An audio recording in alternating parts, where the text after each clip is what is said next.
it's Christy, your internet-friendly SLP, speech language pathologist, and specialist in child development, children's language development, communication skills, and behavior, because behavior is a type of communication. Today we're going to talk about the last of our 9 sensory modalities. This one is called interoception, and it's easy to figure out what it's about if you think of it as being in interoception. Ception being perception, intero being internal. It is a sensation, the perception, the understanding of what's happening within our own bodies. This is very tricky, and of course it's a huge topic because it involves so many different things that happen within our bodies. Some things we don't need to keep track of so much, like our heartbeat. That happens by itself in cases where our hearts are healthy, but we can't just make our heart beat. It either happens or it doesn't, and we're dead.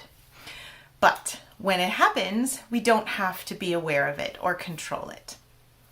The things that we do need to be aware of are things that we might need to do something about or communicate. For example, when we need to use the bathroom, when something is hurting or not working properly in our bodies, when we might be hungry or thirsty, how we are projecting our voice, even the sensation to the vocal cords. That means our voice is very high or very low, or very loud or very quiet.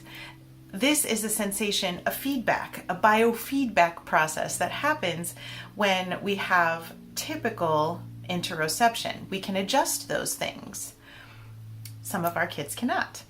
The skill of interoception also helps us to adjust to our own body states. For example, if we're feeling crazy, if we're feeling calm, the different levels of arousal that we might have. And some of this is related to social emotional awareness, which we won't be talking about in this video so much, but the physical sensation of being wound up or being really tired. These things are all under the interoception umbrella. The first way that we want to work on this with our kids is by talking about these issues a lot. I will talk about when I have to go to the bathroom. I'll say, I feel kind of a full feeling right below my belly button. I think I need to go to the bathroom. And then I will go to the bathroom. I don't have my own children in my home, so obviously I don't take children to the bathroom with me. But if you do have your own children and they're young, you can show them, I have a full feeling right below my belly button. That's where my bladder is. That's the sac that holds my pee. I think my pee might be all filling up the sac, so I need to let it out into the toilet. You can be as explicit or as not explicit as you like. There are some good books on the topic, and there are some, of course, you can pull up an anatomy map of the body so that you can even talk with your kids about where their bladder is. Sometimes it helps to be able to map a picture of the insides onto the outsides of the body, and it helps us to figure out where we're feeling that sensation that we can't quite recognize. We think, by the way, one of the reasons why our kids might have difficulty with interoception is because maybe the signals are not going back and forth to the brain quite the same way that they would for a person who doesn't have difficulty in this area. This is an area where I have difficulty. One of my nieces, the one with the more sensory issues, has trouble in this area too. I have difficulty telling when I'm tired or hungry. Sometimes I get them confused and I do the wrong thing. When I'm hungry, I just take a nap when really I need to eat a meal. And sometimes the other way around. If I really need a nap, I might think, well, I'll have a snack and that will fix the problem. It's confusing. Sometimes we don't know what our body is saying. I also have the interesting problem. A few years ago, I fell while running and had a very bad ankle injury, and I needed to have surgery. The whole time during my recovery, I really didn't feel pain in the way that you would expect. There was some, but what I normally felt was nausea. I felt very queasy and sometimes as if I was going to faint when I was doing something that would tax my ankle, as it was after surgery, as I was doing physical therapy. I did not have quite the right sensation hooked up to quite the right place in my brain to tell me, this is pain, your ankle hurts. Instead, my stomach got upset. It's not uncommon, even for those of us who consider ourselves neurotypical, but it is even more common in people who probably are not neurotypical. So that's our first method of working on this issue. And the reason we want to work on this issue is not because there's anything wrong with having a different brain, but because if we don't know what we're feeling, we can't deal with it appropriately. And that's really important for most of our little kids with autism. A lot of times they have pain. Our kids with autism are more likely to have digestive disorders. They're more likely to have skin conditions and allergies like eczema or even psoriasis and very bad seasonal allergies. There are also some other medical conditions that go along with autism, sometimes seizures of various kinds, and we want to give our kids the tools to recognize what's happening in their own body as early as possible. This won't happen at 1 or 2 years of age, but if we can have it happen by 5 or 6, that's better than it not happening until 20, because there are a lot of illnesses and bodily changes that happen that we could talk about more successfully if our kids can recognize what's happening within their own bodies. The first way we do this is we talk about it. We try to map what's happening on the inside to what the body looks like on the outside as best we can.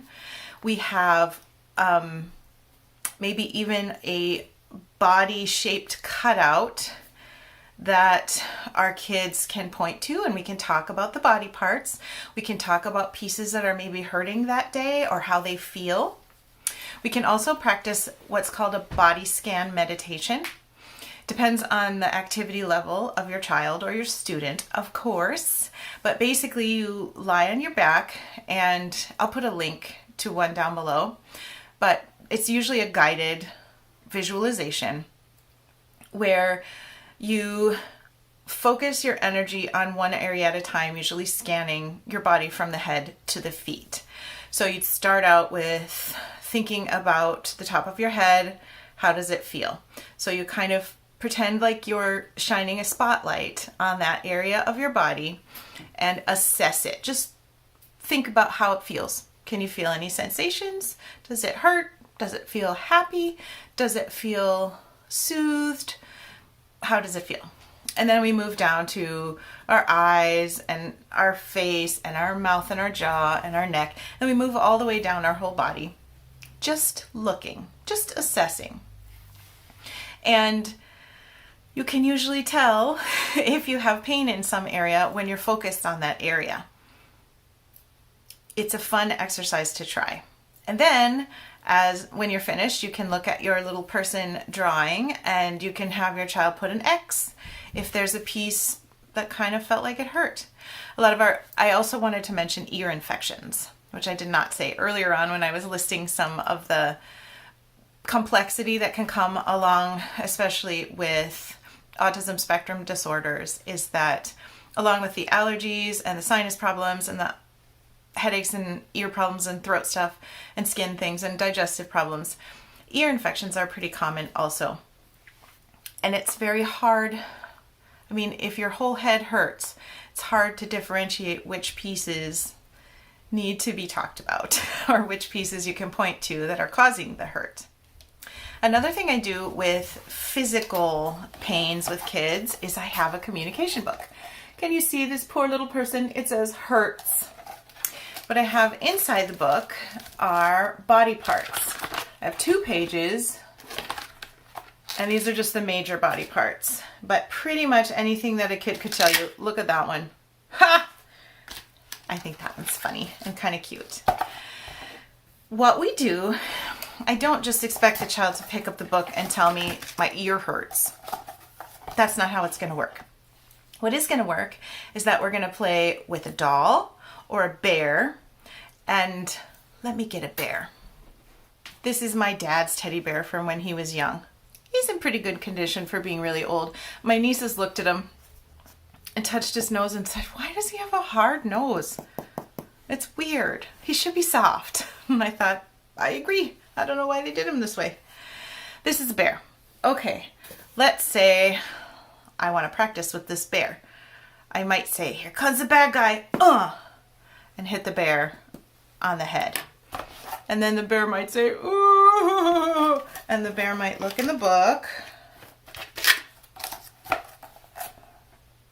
"Head hurts." I can't make him point. I only have a certain number of hands. "Head hurts." Ooh. So then the kid is usually pretty engaged by this little game and might take the pencil and poke the bear in the stomach. And then you say, "Stomach hurts." So we are learning where our body parts are located, and we're learning that if something pokes me in my stomach might hurt afterwards.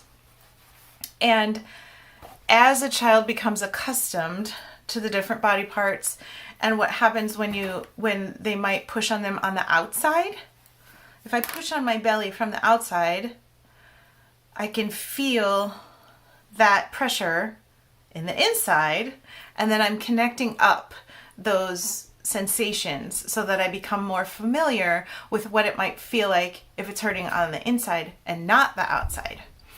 This is a very helpful game to play. I use Boardmaker for all of these little illustrations, and there is an online program that you can use. You can also, of course, use other line drawing programs, but I have always used Boardmaker because it was the first one, and I think it's still the best one. And it's really pretty easy to use.